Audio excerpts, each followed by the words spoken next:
তো বন্ধুরা এখন হচ্ছে শীতকাল, আর শীতকালে কিন্তু সবজির কোনো অভাব নেই। তুমি যে কোনো সবজি কিন্তু বাজারে অ্যাভেলেবেল পেয়ে যাবে। তো আজকে আমি বানাবো সমস্ত রকম সবজি দিয়ে পাস্তা।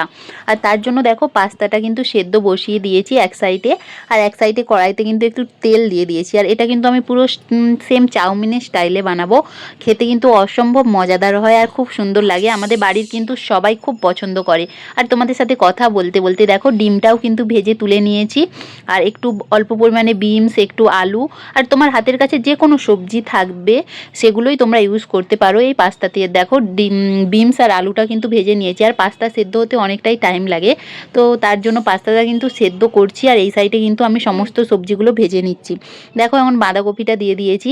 আর চাউমিন বলো যে কোনো সবজিতে রান্নাতে কিন্তু বাঁধাকপিটা ইউজ করলে খুব ভালো লাগে খেতে, তাই আমি একটু পরিমাণে বেশি ইউজ করেছিলাম বাঁধাকপিটা।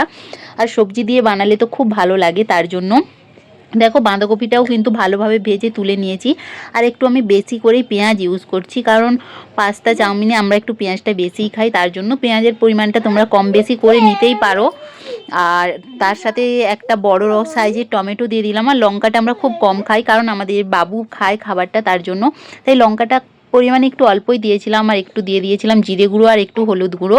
আর তারপরে ভালো করে মশলাটা কষিয়ে নিয়ে তেলের মধ্যে দিয়ে দিয়েছিলাম সেদ্ধ করা পাস্তা। তো নুন দিয়ে সেদ্ধ করে রেখেছিলাম পাস্তাটা, তো নুনটা কম বেশি হলে কিন্তু আমরা পরে ইউজ করতেই পারবো। আর একটা দিয়ে দিলাম পাস্তা মশলা। পাস্তা মশলাটা এবারে কিন্তু খুব সুন্দর ছিল, সেন্টটা অসম্ভব সুন্দর। আর একটু দিয়েছিলাম সয়া সস আর টমেটোর সস। এগুলো দিলে কি বলো তো, যে কোনো ফাস্ট ফুডের যে টেস্ট অনেক গুণই বেড়ে যায়। দেখো পাস্তা কিন্তু আমার প্রায় রেডি হয়ে এসেছে। অসম্ভব সুন্দর খেতে হয়েছিল কিন্তু, আর সেন্টটা যা বেরোচ্ছিল কি বলবো, তোমাদের দাদাভাইকে বারবার আমি এটাই বলছিলাম, অসম্ভব কিন্তু সুন্দর লাগছিল। আর আমাদের রেডি হয়ে গেল পাস্তা অল্প সময়ের মধ্যে, অসম্ভব সুন্দর। আর খেতে কিন্তু